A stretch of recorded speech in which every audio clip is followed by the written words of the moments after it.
When we're stashing handcuff running backs in fantasy football, some of them are not going to play. Some of them, we're just going to wait for their moment and we're going to hodl. We're going to hold. We're going to diamond fist. We're going to see what happens to that player because that player's got talent. They got immense upside, but they got a starting running back in front of them that's also good at football.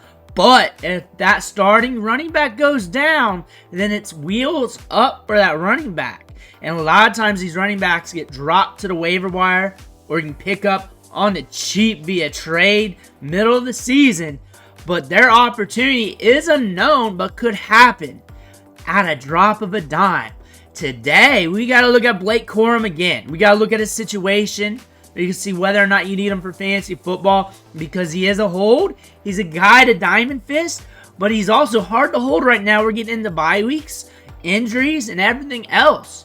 But there is some talent here to look at, and you might want him on your fantasy team. But before we dig in, you need to click that subscribe button right now because we're doing these deep dives every day. We're doing a ton of them every day. The trending players, the guys getting opportunity, the guys falling on the depth chart, whatever's happening, we're going to look at the analytics. On top of that, we're using these videos to help you set your lineups. Click that button. Stop missing out. But we're looking at Blake Corum today. Has not been getting much work. Not at all. 8 carries, 28 yards on the season. Not many snaps. Not much opportunities. A lot of people dropping him onto the waiver wire, especially after week 1. When you draft a guy as a stash, and he's not working out the first week of the season, you shouldn't have drafted him in the first place because stash plays don't hit the first week. They usually don't. So Blake Corum on the waiver wire this early is something you probably shouldn't have done in the first place. You should have been more patient. You got to be patient with your stash players, your upside players, because if it weren't for the upside, you wouldn't have been drafting them. And if they were guaranteed, they wouldn't be stash plays. It'd be guys in your lineup. But Blake Corum's rostered in just 29.3% of leagues on ESPN because he got dropped by a ton of fantasy gamers over these last 3 weeks.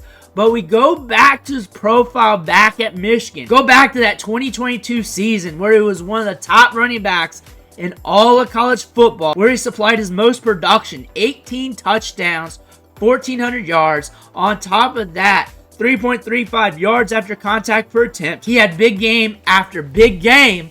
Blake Corum, 71 rushes for first downs, leads all FBS running backs back in 2022. Also, Blake Corum, 11 rushes of 20-plus yards during that time in October, leads all Power 5 running backs because he can get the long gains. Highest rated running back over the past 2 seasons. Going into draft season, it was Blake Corum because he's a sound running back. Good vision, good between the tackles, catch the ball out of the backfield, good in pass protection. He's good at everything. Maybe not elite, but good at everything. Just gets the job done. He's a lunch pail type of running back. And Blake Corum tested well at the combine. 5'8", 205, 4.53, 40-yard dash. Looking good. Good agility score. Good on the bench press. This guy's a muscle hamster. 27 reps on the bench press at 205 pounds is elite. Is nasty. He's sturdy. He's a dependable runner. Kinda the type of running back Sean McVay would draft. That is what we're looking at here, and they spent a 3rd-round pick on him for a reason. Kyren Williams got hurt last year. They're saying, hey, we need another running back in there. We have a bunch of jabronis back there. We better get another guy. This is their guy, and he's also got speed on the field.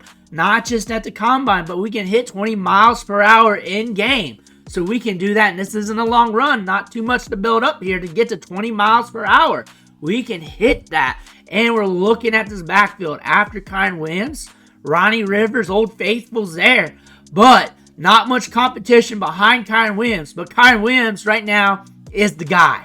He's not going to usurp Kyren Williams. Kyren Williams is the guy, and he's getting all the touches. 87.2 snap share right now. 54 snaps per game. Ronnie Rivers, 5.3. Blake Corum, 8. But you look at his snap share among running backs, he leads the league among running backs with that 87.2% snap share. These are all the running backs with like a 74% or greater because there's not that many running backs getting that much of a snap share. because running backs are often ran by committees. The fact that he's getting like that much more than Saquon, Bijan, even Jordan Mason is a testament to how much he's going to be used on the field. And if they're in games where they got to run a lot of plays on offense, he's going to be getting a ton of work. And Kyren Williams has 54 rushing attempts on the season, 164 yards, 3 yards per carry, and 4 touchdowns. He's getting a lot of touchdowns right now. That's buoying his fantasy production. That being said, we're looking at Kyren Williams and his workload here. It's ginormous, and we have an injury history. We did during his rookie season. This channel is built on the back of Kyren Williams, by the way, especially during that rookie season when I said, hey, look at picking him up. Look at picking him up. Just put him on the IR, see what happens. See what happens. And then prior to his second year, I was like, hey, look at him. Look at him. He's free in leagues right now. And then he gets hurt again. And that was the time where Sean McVay was talking about picking up another running back, saying, hey, we need to lower his work rate. We need to slow it down with them. Then he comes back and he realizes those jabroni running backs aren't getting it done. So we're just going to keep pumping up Kyren Williams' workload. Then we get to the NFL draft, right? We draft their back, but we keep pumping up Kyren Williams with workload. Maybe it'd be a little bit more efficient if you had a little bit less touches, a little bit less work. Instead of return punts, getting all the touches and opportunities. There's some games last year where he's getting over 30 opportunities in a game. That's rushing attempts and targets together. That's a lot of workload. And on top of that, when compared to all running backs in the NFL, he's leading them in routes ran. He's on the field getting that work, son. 26 routes per game. Leading those running backs. Leading the charge in the passing game. So if he's running routes, he shouldn't be pass protecting, right? Wrong. Second most pass blocking snaps in the NFL. Remember, we got an injury history. We're getting a ton of targets, getting a ton of carries. We're pass blocking a lot. We're running a lot of routes. We're getting a lot of work here, which could lead to injury. Blake Corum tested well at the combine, was a top-tier running back at Michigan, has the juice. He's very dependable. He's got a lot of similar traits compared to Kyren Williams. And that being said, he could be a guy that just steps in and gets opportunity. But he needs opportunity. But these numbers are saying, hey, this opportunity could be here sooner than later or anytime down the road, because running backs in this day and this era aren't supposed to get this workload. It just doesn't happen. That's why running backs don't get that workload. You're seeing that on the spreadsheets right there. I showed it all to you. And that being said, you don't need him because you don't have the roster space. You got other stashed running backs. You can't stash them all. But he's sitting there on waivers. You're wondering what to do. You got to pay attention to him, because if something happens to Kyren Williams, you're going to want him, and you want to stash him because you watch college football. You saw him at Michigan. You know what he's about. You're going to wait this out. You're going to watch Kyren Williams. You're going to see if the inevitable happens, because you keep getting this workload. You keep getting these opportunities every single week, all these touches and snaps. It's going to eventually break. Maybe not this year, maybe next year, year after.